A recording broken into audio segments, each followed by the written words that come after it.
Una iglesia construida sobre una fosa común, voces que susurran en latín al revés, y una oscuridad que no solo acecha en las esquinas, sino que se convierte en las paredes mismas. Hoy te contaré la aterradora historia de Santa María de los Olvidos, un lugar donde el pasado nunca murió y ahora reclama lo que es suyo. Prepara tus nervios, porque lo que estás a punto de escuchar te dejará dudando de la santidad de cualquier lugar sagrado. En lo alto de una colina, con vistas al pueblo de Valdemoro, se alzaba la iglesia de Santa María de los Olvidos, rodeada por un cementerio antiguo, cuyas lápidas se inclinaban como dientes viejos y rotos. Había sido por siglos un refugio espiritual, pero algo terrible y ancestral había despertado entre sus muros de piedra.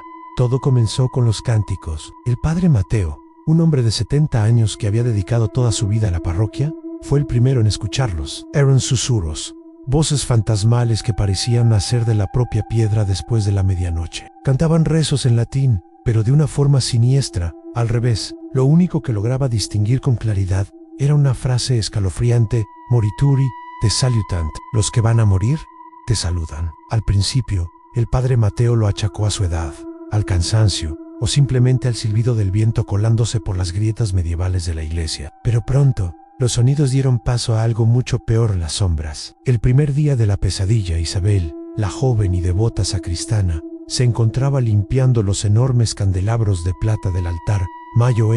De repente, sintió una ráfaga de frío a sus espaldas, una presencia gélida que le erizó la piel. Al girarse, su corazón se detuvo. Junto al confesionario de roble, se dibujaba una figura alta y oscura. No tenía rostro, ni rasgos definidos, solo una silueta humana distorsionada que parecía devorar la luz de las velas a su alrededor. Isabel parpadeó un solo instante y la figura se desvaneció. Pero en el suelo, justo donde había estado, quedó una mancha de humedad oscura, un charco que desprendía un olor nauseabundo a tierra de tumba recién removida. 7 días después, el terror se había extendido. Las apariciones se multiplicaron, volviéndose más audaces. Los feligreses, asustados, comenzaron a reportar susurros que surgían de los bancos vacíos, crujidos inexplicables en el coro cuando no había nadie arriba, y lo más inquietante de todo, en el órgano. A veces, en mitad de la noche, el viejo instrumento comenzaba a tocar solo. No eran himnos sagrados,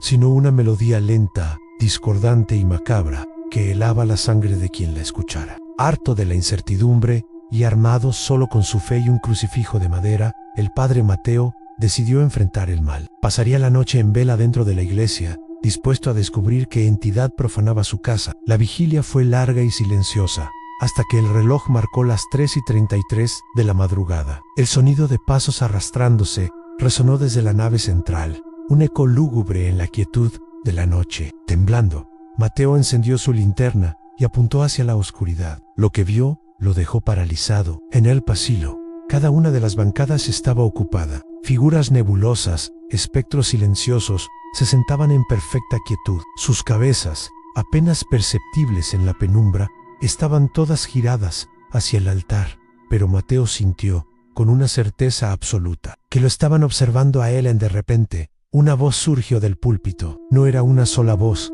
sino un susurro rasposo y múltiple, como si docenas de gargantas hablaran al unísono. Esta casa ya no es de tu Dios, siseó la oscuridad. Es nuestra, tan siempre lo fue. El terror se apoderó del padre Mateo, que retrocedió instintivamente hacia la sacristía, buscando un refugio. Pero antes de que pudiera alcanzar la puerta, ésta se cerró de golpe, con una violencia sobrenatural. Se volvió, apuntando de nuevo con la linterna hacia la nave, pero las figuras habían desaparecido. Todo estaba vacío. Solo quedaba un nuevo y macabro detalle en la piedra del altar. Donde antes no había nada, ahora había una inscripción grabada a fuego: aquí yace la verdad. A los 14 días, la situación era insostenible. La iglesia fue cerrada al público. El obispado, alarmado por los informes de Mateo, envió ayuda. Se trataba del padre Alonso, un exorcista cincuentón, con la mirada cansada de quien ha visto demasiado mal en el mundo. Sin embargo, su llegada no trajo la paz. Al contrario, pareció enfurecer a la presencia que habitaba la iglesia. La actividad paranormal se disparó. Las cruces en las paredes se invertían solas. El agua bendita en las pilas comenzaba a hervir violentamente, y un frío antinatural, un frío de cripta, se instaló en el edificio, a pesar de que fuera pleno verano. Durante el ritual de purificación, Mientras Alonso recitaba las oraciones en latín, todas las velas de la iglesia se apagaron al mismo tiempo, sumiéndolos en una oscuridad total. En el silencio opresivo,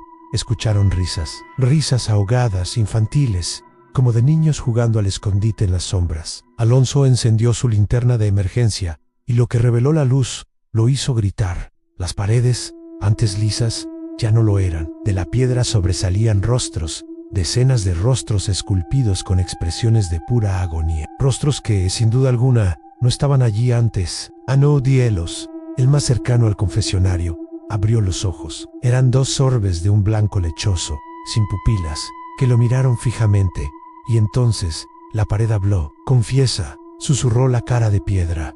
«Confiesa lo que enterraste». Desesperado y temiendo por su vida, el padre Mateo se refugió en los archivos parroquiales, buscando una respuesta en la historia de la iglesia. Oculto tras el retrato del obispo fundador, encontró un legajo de documentos antiguos y amarillentos. Lo que leyó lo dejó sin aliento. En el año 1642, en plena Inquisición, la iglesia de Santa María no solo había sido un lugar de culto, había sido utilizada como un tribunal secreto. Decenas de personas acusadas de herejía, la mayoría inocentes, fueron brutalmente torturadas y ejecutadas en una cripta subterránea secreta. Sus cuerpos nunca recibieron cristiana sepultura. Fueron arrojados y enterrados bajo los propios cimientos del edificio. La inscripción en el altar cobró un sentido espantoso. Aquí yace la verdad. La iglesia estaba, literalmente, construida sobre una fosa común. Los espectros no eran demonios, eran las almas de las víctimas, cuya ira y dolor se habían filtrado en las piedras durante siglos, esperando el momento de reclamar justicia. Esa misma noche, mientras una tormenta eléctrica estallaba sobre Valdemoro, Mateo y el exorcista Alonso descendieron a la cripta, decididos a bendecir los restos y dar paz a las almas. Apenas abrieron la puerta oculta, un aire espeso y un olor a podredumbre los golpeó. Al bajar, las sombras comenzaron a materializarse a su alrededor. Ya no eran siluetas difusas, ahora tomaban formas reconocibles a hombres, mujeres, incluso niños, vestidos con los harapos del siglo XVII y sus ojos brillaban con un espeluznante fulgor verde pálido. Demasiado tarde resonó un coro de voces por toda la cripta. «Ya somos parte de estas piedras, nos alimentamos de vuestro miedo».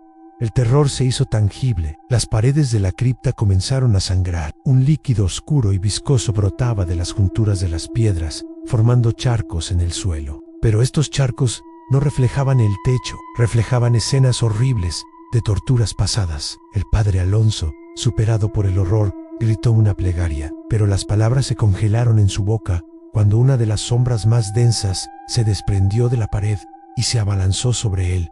Lo envolvió por completo. Su cuerpo pareció disolverse, absorbido por la piedra en un instante, dejando solo su crucifijo en el suelo, fundido y retorcido por un calor infernal. Mateo, presa del pánico, corrió escaleras arriba, huyendo por su vida, pero la iglesia que encontró ya no era la que conocía. El mundo se había vuelto una pesadilla. Las vidrieras ya no mostraban a los santos, sino escenas de tortura y muerte. Las estatuas de los apóstoles lloraban sangre real que manchaba la piedra. Y lo peor de todo, el Cristo crucificado sobre el altar había girado la cabeza y lo miraba directamente, con una sonrisa torcida y maligna en su rostro de madera. Corrió hacia la puerta principal, su única salida, pero allí, bloqueando el camino, lo esperaba la sombra más grande y oscura de todas. Tenía la forma del antiguo inquisidor, tal y como lo describían los documentos que había leído. La figura espectral extendió una mano hecha de oscuridad. «Únete a nosotros, padre», susurró el inquisidor con la voz de ultratumba. «Tu fe no te salvará aquí,